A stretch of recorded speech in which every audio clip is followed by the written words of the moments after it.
Mayong adlaw, katawhan sa Dios sa Archdiocese sa Osamis, sa ngalan sa tong talahuron nga Arsobispo, si Archbishop Martin Sarmiento Humuwadidi, ug sa kahupungan sa tibuok kaparian dinhi sa lokal nga simbahan sa Osamis, kini nausab si Reverend Father Eman Pujutan ang maghatod kaninyo sa atong mga pagpamalandong bahin sa ebanghelyo karong adlaw.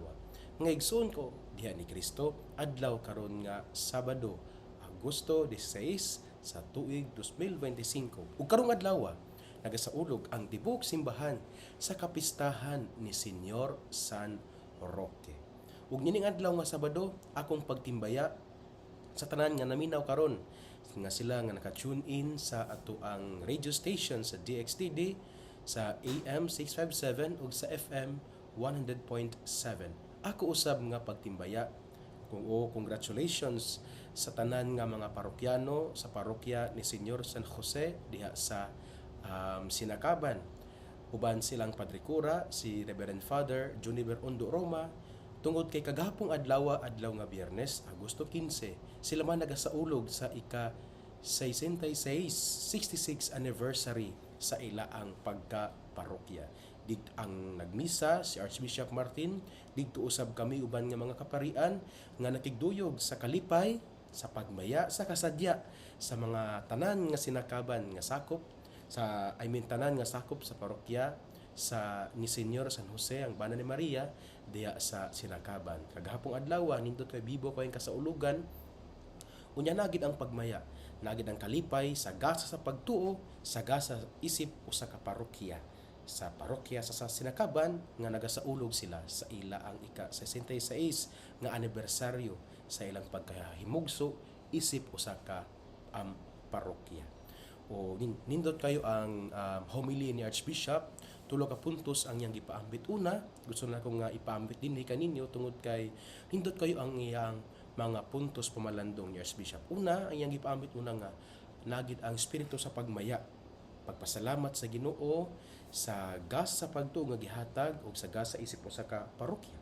Ikaduha, mao pud ang paghandom sa mga katigulangan nga nagbudlay sa pagtukod sa parokya, naningkamot nga mahimugso gayud ang parokya. Ug sa paghandom sa mga katigulangan nga naningkamot nga mahimugso nga matukod ang parokya, nagid pud ang kadibitawong kinaiya sa pagkamapasalamaton sa ato ang mga elders sa mga katigulangan kaniadto nga naningkamot gyud nga mahimugso ang parokya.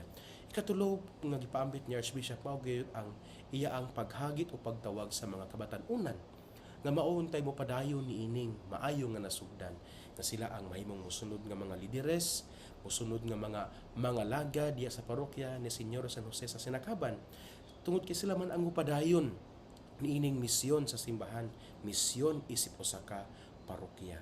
Yan nindot pud ni tungod kay alang pud ni sa tanan, dili lang siya alang sa mga parokyano sa Sinakaban, pero alang pud ni sa tanan.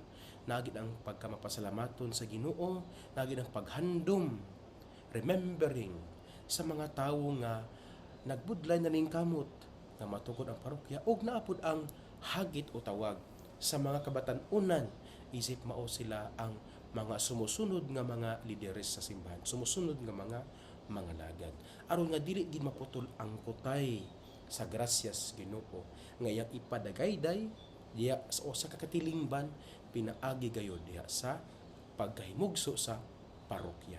Gani mao po ni ang nabitang thrust duso sa tuang halangdon nga Arsobispo, si Archbishop Martin Sarmiento Humuwadidi. Siya gayud naglantaw sa kanunay nga malig-on ang parokya, siya gayud naglantaw sa kanunay nga ana ay matukod nga bag-ong parokya aron gayud ang tanang katawhan mahatagan gayud, maadtuan gayud o kanabitawong masaulog ang santos nga misa aron madala ang sakramento nga mao gayud ang channels of God's mercy and grace. Tungod kay gihatag man ang Ginoo, gihatag sa Ginoo ang iya ang grasya pinaagi diha sa mga sakramento. Mao na nga anay bag-ong parokya nga matukod, for example ang parokya sa Villaflor sa Dakbayan sa Oroqueta nga gitukod niadtong bulan sa Marso 22 niining tuiga niya nang tumong aron nga mapadayon gayud ang pagdagayday, ang pagbukbo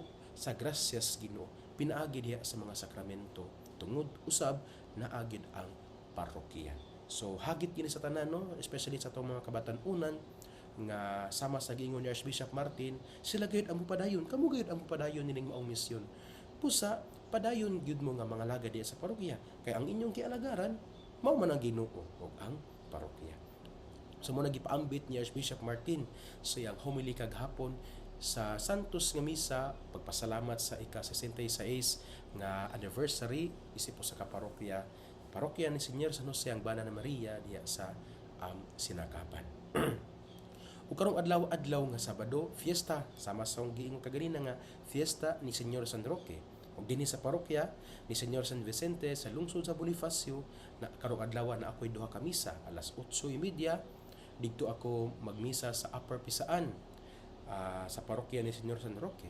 Pagka alas 10:30 usab muadto na usab ako sa kapilya ni Senyor San Roque diha sa Fernan Alang-alang, alang usab sa pagsaulog sa fiesta mass nila sa ilaang patron. Ug alang sa kasayuran sa tanan, well, siguro nasayod na uban nya gi-publicize na po ni siya, gi-feature na po ni siya sa mga news nga karong adlaw usab fiesta ni Senyor San Roque, patron sa mga patron sa healing. Ang simbahan sa Jimenez nga giserado sa tuang arsobispo ni adtong Agosto 5 nining bulan sa nining tuig 2025 tungod sa act of desecration sa usa ka vlogger nga gilud-an ang Holy Water Font. Karong adlaw sa may alas 3 hapon ablihan ug balik ang maong simbahan sa Jimenez nga gisrado ni adtong Agosto 5. Usa kini siya kanindot kayo nga kasaulugan mga igsoon nga ang parokya sa Jimenez, ang simbahan, ang parish church, ablihan og balik human sa mga rito, human sa mga kanabitang act of reparations sa gihimo sa mga parokyano, uban silang Padre Cura si Father Rolly Lagada o usab tinabangan sa iya ang inabagan sa iyang parochial vicar si Father Romel Rodinas. Busa ato kini iampo magpasalamat kita sa Ginoo nin dakong kalipay nga ang simbahan sa Jimenez nga gisirado nito Agosto 5 due to act of desecration after sa mga reparations nga gihimo sa mga tawo, mga holy hour, mga rosary, confessions usab nito Agosto 7 ipanguluhan sa atong arsobispo. Nangadto kami sa parokya sa Jimenez, naghimo kami og procession, naghimo og holy hour ug nangumpisal. Ug ang ato usab nga arsobispo nangumpisal. Pagpakita kini kita mahinulsulon sa mga sala nga atong nabuhat nga wala gid kita nakabadlong sa moang babaye o sa tanan nga sala na natong nabuhat. Pinaagi ni ana sa pag-assess sa atong arsobispo nga nakita nga andam na unya nagpadala usab og sulat ang Padre Cura sa Jimenez, naghangyo sa arsobispo nga ablihan na unta, nagreport pud sa unsa ang ilang gihimo. Og pag-assess sa atong arsobispo nakita gayud nga andam na. Busa karong adlaw Agosto 16 sa may alas 3 sa hapon ang tanang kaparian mangadto sa parokya sa Jimenez, pinanguluhan sa atong arsobispo Archbishop Martin Sarmiento Jumuadide aron nga ablihan ug balik ang simbahan sa Jimenez. Nindot kayo mga igsoon ni sa nga kasaulugan. Hinaot na ang tanan makatambong, makawitness ining maong rito kay na may ritual nga pagabuhaton. Nindot kayo ang ritual ni ana unya sa mga dili makaadto, well, tune in lang punta sa DXDD kay i-live man na siya, no, sa DXDD sa ang Facebook page aron makita makalantaw kita niini. Muna nga maigsoon ko na ni Kristo. Busa nining adlaw nga Sabado arita sa tong ebanghelyo mga igsoon nga ato nga pagakutloon sumala sa ebanghelyo ni San Mateo. Himayaon ikaw o Ginoo. May pipila ka tawo nga nagdalag mga bata ngadto kang Hesus aron iyang itapion kanila ang iyang kamot ug makampo alang kanila. Apang gikasab-an sa mga tinunan kadtong mga tawhana. Si Jesus mingon, "Paariya kanako ang mga bata ug ayaw sila pugni, kay ang gingarian sa langit ila sa mga sama kanila. Ug iyang gitapion kanila ang iyang kamot ug unya milakaw siya." Ang ebanghelyo sa Ginoo. Daygon ikaw o Kristo. Ngaigsuon nining adlaw nga Sabado, Agosto 16, 2025, kapistahan ni Senyor San Roque. Ang atong ebanghelyo atong gikutlo sumala sa ebanghelyo ni San Mateo kapitulo 19, bersikulo 13 hangtod sa 15. Diin anay usa ka senaryo nga gipresent sa tuwa ang evangelista nga si Mateo nga naay mga bata nga gusto nga moduol kang Hesus aron nga si Jesus iyang itapion ang iya ang kamot mupaw sa ulo sa mga bata. Pero gipugnan kini sa mga tinun-an og si Jesus iya ang gibadlong ang iyang matunan nga ayaw sila pugni kay ang gingarian sa Dios iya niining mga sama kanila niining mga bata. Unang punto sa tampok malandong karon mga igsoon ni Kristo. Indot kayo ang gipakita ba nga kinaiya sa mga bata. Kay ang mga bata dinala usab sa ila ang mga ginikanan, mga kaila. Ila gid nga gipaduol kang Hesus. Kana bitaw naay desire bitaw ang mga ginikanan sa mga bata nga tad-on nila ang ilaang mga anak ngadto sa Ginoo. Unang punto ni nga pamalandong nato mga igsoon kanang ni Kristo, alang kini sa tanang ginikanan. Hinaut unta nga kanang atong mga bata atong dalon gayud sa simbahan, atong dalon gayud sa Ginoo. Ug tun-an nato sila atong ipaila kanila kinsa ang Ginoo. Nga ang Dios usa ka mahigugmaon nga Ginoo. Ug tungod sa iyang gugma, iya agayud nga gipadala ngani kanato ang iyang bugtong anak aron nga kita maluwas o kinahanglan tang mutuo kaniya, kinahanglan tang musunod sa iyang mga sugo aron kita makabaton sa kaluwasan nga gi-offer nga gihatag sa Ginoo alang kanato. Ang mga ginikanan nining mga bataan ug ang mga pipila ka mga tawo nga nagdalag bata nga kay desire nga kining ila ang mga anak, kining ilang mga bata dadon tang Hesus aron itapion ang ilang kamot. Ipaila sa mga bata kinsa ang Ginoo. So again alang sa mga ginikanan, hinaot unta nga kanang atong mga anak atong tudluan kinsa ang Ginoo. Dili kay lain mo guni uban kana bitong lahi maitudlo sa mga bata puros man binuang kung si problema kuno ni mama o papa mo ni mauna unya ang madungog po sa mga bata silang balay dili man mga kana bitong mga dili pulong sa Ginoo, dili pulong sa maayo nga sa dili pulong sa maayong balita. Ang madungog sa mga bata puros pamalikas mao ni mauna hastang paita magigsoon Kristo mo nga ang bata mo dako kung unsa iyang nadungog sa panimalay mao pod ang iyang isulti mo nga ang problema gid sa ato ang katilingban karon nagsugod gyud sa pamilya. Kay mao na ang the basic cell of the society. Kung ang usa ka bata mudako may mga problema sa katilingban, mahimo siyang buluyagon, sige pamalikas, sige buhat og mga iskandalo diya sa katilingban, sige buhat og dili maayo. Well kana nagsugod sa pamilya. Ug mao gani na ang una nga ang kanabitong ginatak pod karon sa ang demonyo ang pamilya. Tungod kay kung maguba ang pamilya, maguba ang katilingban. Kung maguba ang katilingban, maguba usab ang nasod, maguba ang simbahan nato mga igsoon kada ni Kristo. Munang hindot kayo ang gibuhat sa mga ginikanan o sa papela ka mga tawo sa ebanghelyo nga nagdalag mga bata. Ila ang gidala ang mga bata paduol kang Hesus. Again sa mga ginikanan, hinaot nga kana pod unta ang inyong buhaton. Ayaw kahadlok dal ang bata sa simbahan. Paadto sa simbahan kung manimbak mo, kuyuga ang maong bata. Ang bata mo hilak magina, madagandagan pero badlungan lang pod. Ayaw kasapi. Pero dal agayon ipailakin sa ang Ginoo. Tungod kay ang mga bata, mamon kana sila ang kanabitong ginatawag na tuog the president of the church. Sa masagingon sa tuwar subispo nga ang mga batan-on mao'y musunod nga mga leader, musunod nga mga lagad sa simbahan. Kanang atong mga anak, kung di nato dalon sa Ginoo, kinsa naman ang musunod niini. So, unang punto, hinaot nga ang mga ginikanan, ilaagay nga dalon ang ilang mga anak sa simbahan, ipaila kanila kinsa ang Ginoo. Tudluan sa maayong pamatasan, tudluan sa maayong mga buhat, o itudlo kanila ang mga sugo sa Ginoo. Aron nga ang mga bata, mahimo gayud sila nga kalipay sa banay, kalipay sa katilingban, o kalipay gayud sa simbahan. Ikaduhang punto mga igsoon kada ni Kristo, nini nga itong ebanghelyo karon o sa ato ang kasaulugan, kaning mga tao nga mupugong nga ang mga bata bitaw muduot ang Hesus. Siguro samukan ila murag ila bitaw ang gi-interpret si Hesus nga samukan na guni atong Ginoo sa mga bata kay banha o niya kana bitaw ang kiat kaayo o niya sige ragdagan-dagan niya siguro pod napo siguro dili kayo makasabot sa pulong, dili kayo maminaw. Pero gidid-an sa mga tinun-an usa ka kiniya nga pagpakita nga kita pod sa tong kinabuhi, mahimo pod nga ang mga tawong unta nga nangita sa Ginoo murag atong mapugngan sila sa pagpangita sa Ginoo. Pinagi pod sa atong mga maayo sa mga dili nato maayong binuhatan nga ang tawo nga makita niini murag murag magpugong kanila nga dili na lang dili na lang mahimong dili na lang mo participate sa simbahan.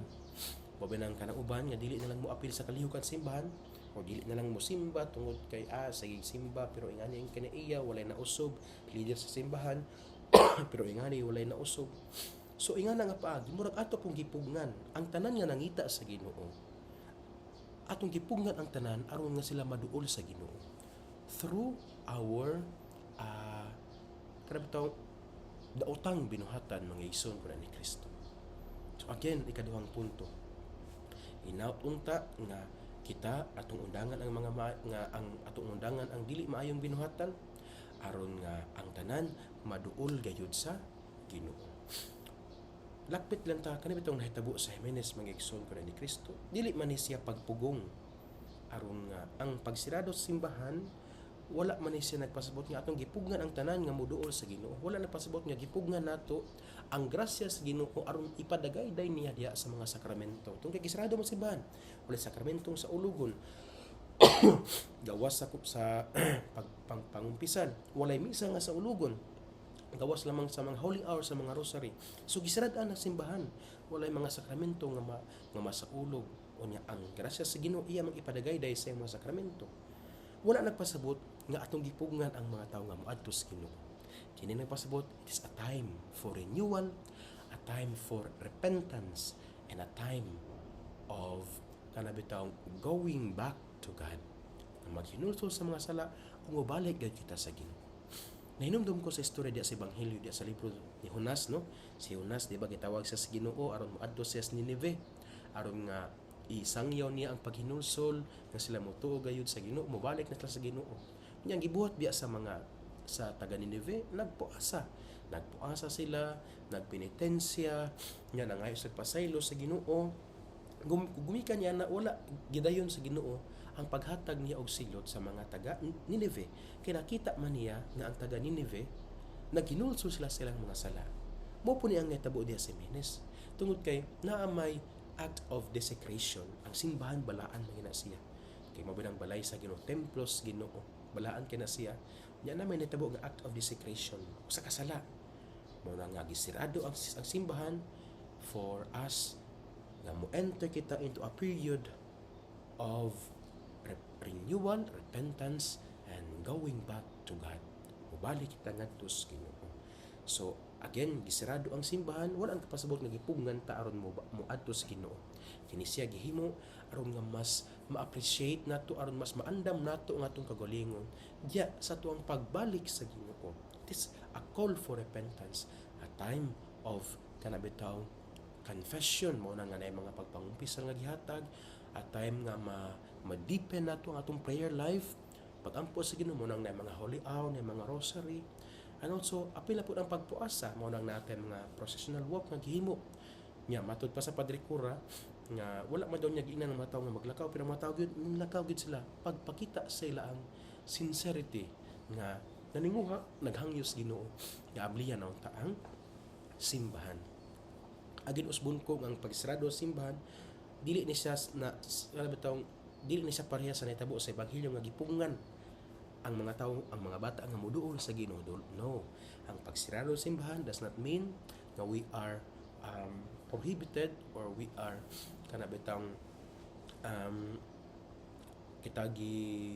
we are restricted to go to God. No, we are not restricted to go to God. We are prohibited to go to God. But it's a time for renewal, repentance, penance, penitence, pagpuasa, aron nga mas maduol pa kita sa Ginoo, aron nga mas masuod pa ta sa atong labang makagagahon. Mga igsoon, dinhi nakukutob sa akong pagmalandong ining adlaw nga Sabado, Agosto 16, 2025, kapistahan ni Señor San Roque. Duha ka punto akong gipaambil. Una, mga igsoon ni Kristo, nga ang mga ginikanan ila pod untang dal-on ang ilang anak ngadto sa Ginoo. Ikaduha, nga dili natupugngan ang ubang mga tawo nga moduol sa Ginoo through our bad actions. Maghinulsol, magbag-o o mubalik na sa Ginoo. Kibaw man kini ang mga butang nga makapahimuot sa atong Ginoo. Ug mao po ni ang mga butang nga giawhag kita sa atong Ginoo, gihagi kita sa pagbuhat niini. Pangigsuon, hinaut untang nga kinito gipamalandungan karong adlaw, atong paningkamutan nga puy-an diya sa atong kinabuhi. Kay bulahan kayo ang tawo nga naningkamot nga magpuyo sa mga pulong ni Hesus. Sama siya sa kakahoy, agitanom daplin sa sapa kansang dahon diligid malaya, ya tiempo sa timbunga siya muhatag og mamaayo ug daghang mga bunga. Ngigsuon, sa sunod na usab nga higayon kita magkatapok malandong sa pulong sa Ginoo. Daghang salamat kayo sa inyong panahon, daghang salamat kayo nga kamo naminaw, padayon ta niini kay ang mga butang nga maayo angay manggayod nga padayon ug ang mga butang nga dili maayo angay gayud nga putlon. Uban sa pangiliya sa tong mahal nga inahan, nagisangpit natong mga misamiston nga berhen sa kuta, ang Dios unta magapanalangin kaninyo kanunay sa ngalan sa Amahan ug sa Anak ug sa Espiritu Santo. Amen. Mag-amping mayong adlaw ug ki Dios li siempre bendiga.